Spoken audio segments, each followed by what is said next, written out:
wind's blowing this way. We should go over there to make the casts. Yep.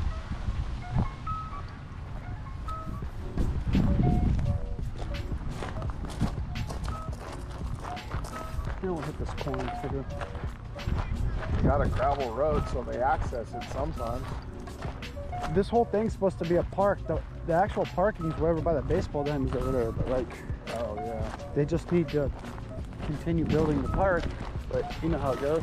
Yeah. See, because there's the fountains, you can't float this place. I would love to be able to get up around that tree over there. You know they hang out underneath that thing. Let me hit this corner right here. You go right there.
Bad cast, way bad cast.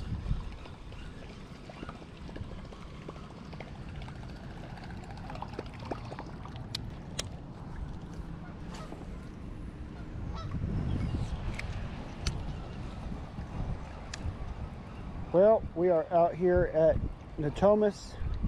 North Natomas Regional Park, and spot I'm standing in is where Devin caught his first bass, or urban bass layers. We were just out here messing around, and he was using a whopper plopper in this exact spot, and he was just doing this. I told him about doing this, and it was early in the morning, and the shad were all bunched up in this corner, and he got one to go right here a long time ago. Trying to get one on a whopper plopper out here. It's nice and choppy. I think it's just perfect for a whopper plopper. Tactical Bassin just put out a video about whopper ploppers this time of the year. In post spawn, you got a lot of fry garters and a lot of fish that are protecting areas or just smacking at baits. Just trying to get lucky and get one bite here today. Hopefully I can catch one fish. We will see. My buddy John brought me out, and he's got his son with him, and we are gonna head this way around the pond. The wind is blowing this way. It's best to try to cast with the wind if you can. You'll get a lot longer cast, especially in a pond like this where you can't float this place and you can't get out on the water. You got to be able to make your cast as far as you can, which is throwing with the wind. He's throwing one of my gill baits. Pretty cool. Anyways, coming down over in this area along these rocks, make some casts over in these shade spots up along these tules. Bass like to eat up against things. One of the best things you can do when you're shore fishing is cast down the bank like this. Instead of casting straight out over this way, your best bet is casting over here.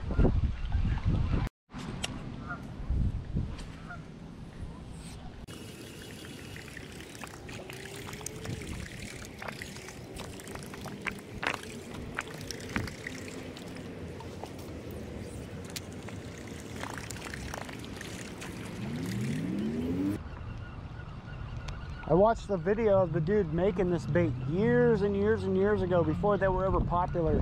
And that's how I got into bait making, was that dude, Larry Dahlberg.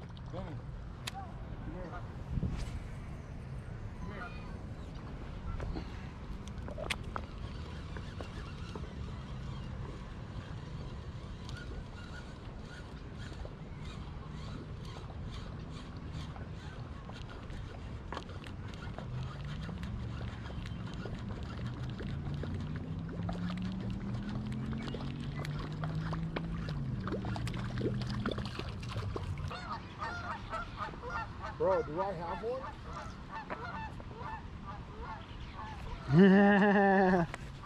That's pond fishing for you. A bag. I've caught many a bag.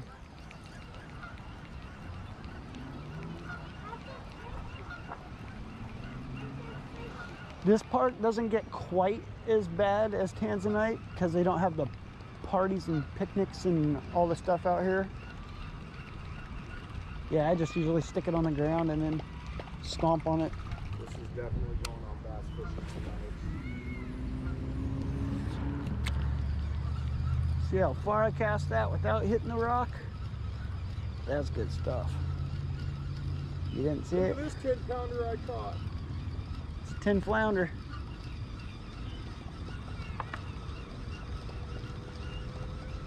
Good old mossback baggy. Greenback baggy.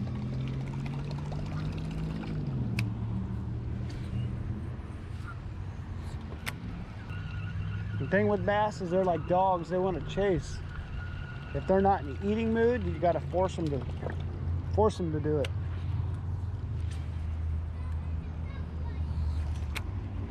All right, we're gonna switch it up here. Make some casts with this. That way, Huh?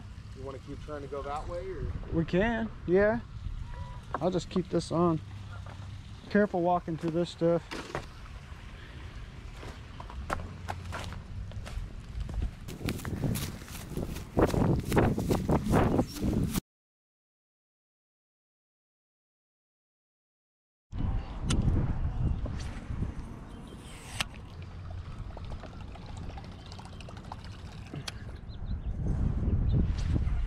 I think I just got bit, dude. Nope. You'll know if you get bit on that. I'd know. Oh yeah. Oh. Oh. Well, just lost it. I think I'm filming. That sucks.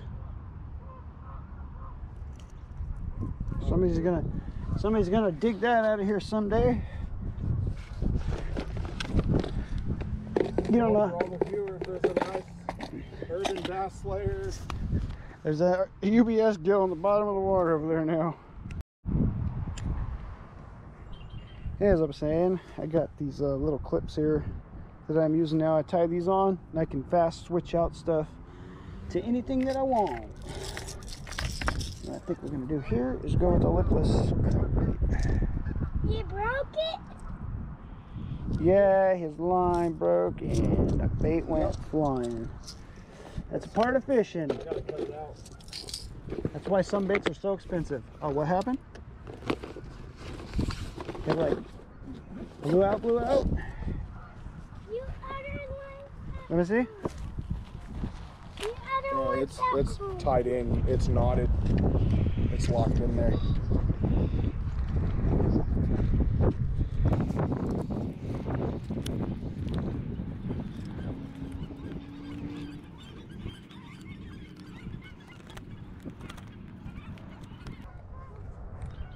Ooh, yeah, that's pretty bad.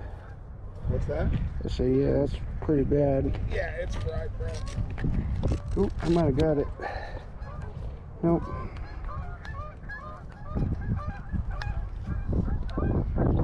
This is a part of fishing, bud. It's not always catching. That's why we don't call it catching. Huh. Good.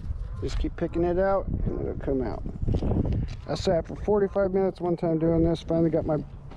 I didn't have any new line or nothing when we were on a trip like 3 hours from home. Sat there for 45 minutes. Finally got my line all out. Got it. Did you really? Yep. No. Believe me, dude. Years of sitting. There was one time I was at Elkhorn Pond, and I was out there on my raft, and I nested like that, like so bad. I sat there for like 3 hours picking it out, and I finally got it out. I didn't catch any fish, but I figured out how to pick it out. What you like to do, or what I like to do, is I like to pull it back out this way, and it's all just loops. You just keep pulling the loops out and keep pulling it. It's kind of a pain in the ass, but yeah, it got it out. Now let's catch fish.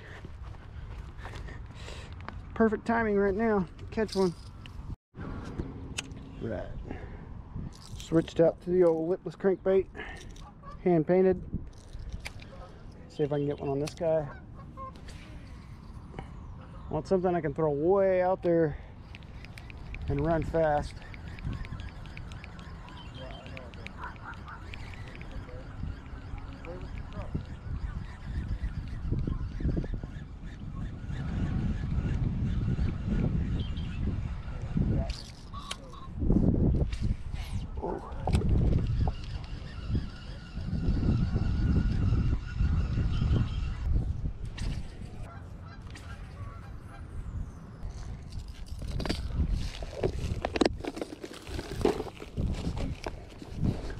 Thinking trailer on my shatter or no? Yeah, Paddle tail?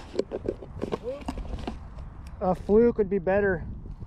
You don't want a paddle tail on a chatterbait because the front already does the water movement, Okay. and it will make the tail not kick. So you just put a fluke on there and the fluke will just move back there. Tactical bassing. So anytime somebody has a question, I realize that I go right back to tactical bassing or informative fisherman's stuff. It's like, yeah, sure, I heard that on this video. I'm really not that smart. I just watched a lot. What are these? Super fluke, right? Yep.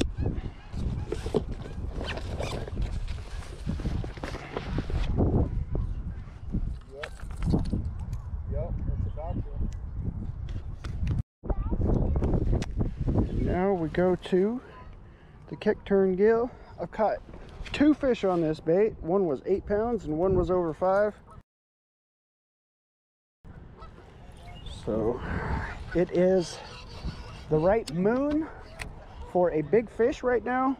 We are 2 days after a new moon, and it's about to get dark outside, and the fish know it, so they're gonna have to eat before the sun goes down because they're not gonna be able to see tonight to eat. So I'm gonna throw my big bait, try to get a big bite. I'm looking for 1 bite tonight, and that's it. See if we can do this.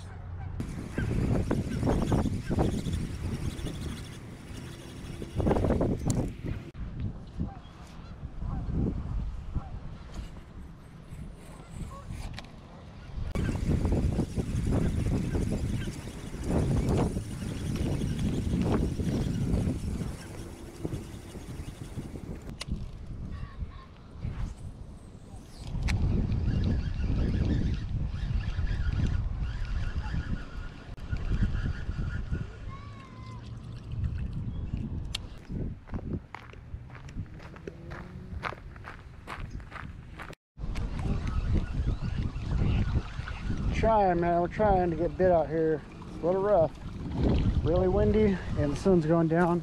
Perfect time to get a good bite. I don't know, it's just not working out. We're gonna keep going until the sun goes down. Hopefully we can get something. Hopefully.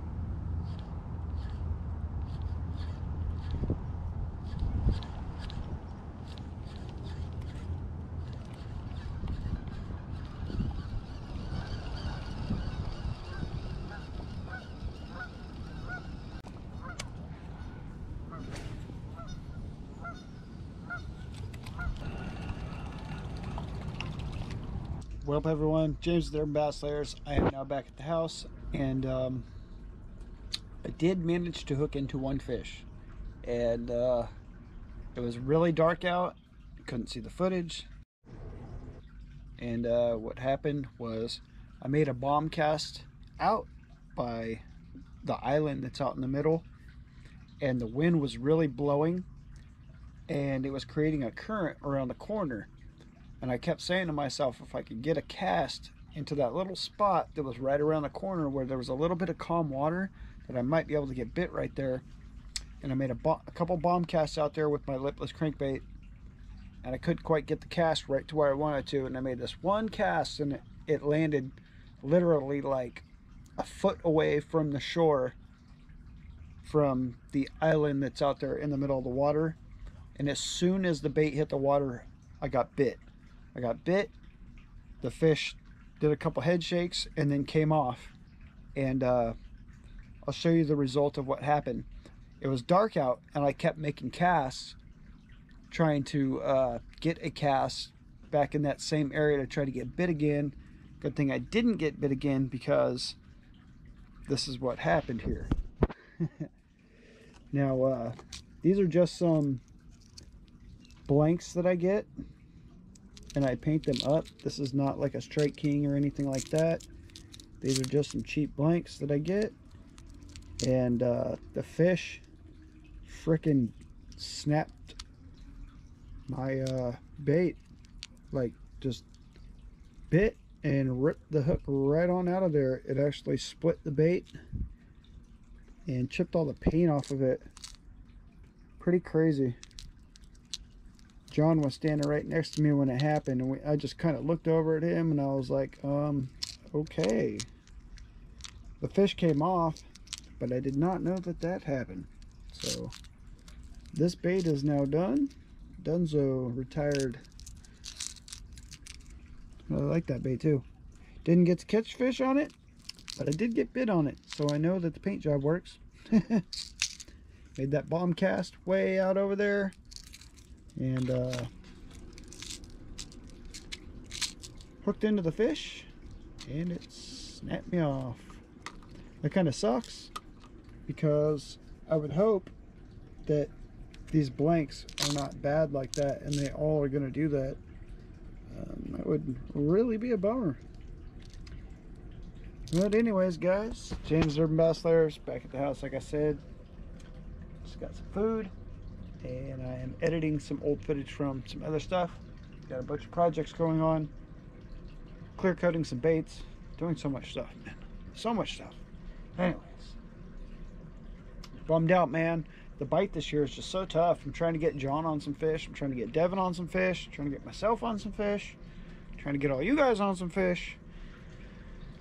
It's rough this year, man. I don't know. I've never seen it this like hard. I don't know how to explain it. Like, usually for me, fishing's not this hard. Usually go out and we catch a whole bunch of fish all the time, and it's not happening, man. I don't know if all the spots around here are just like so pressured now that there's just not many fish, because so many people are just going out to these places and just keeping everything. It's kind of getting ridiculous with how many people I see keeping the fish out of these ponds, but it's what it is, man. It's legal to do it, and I can't stop people from doing it.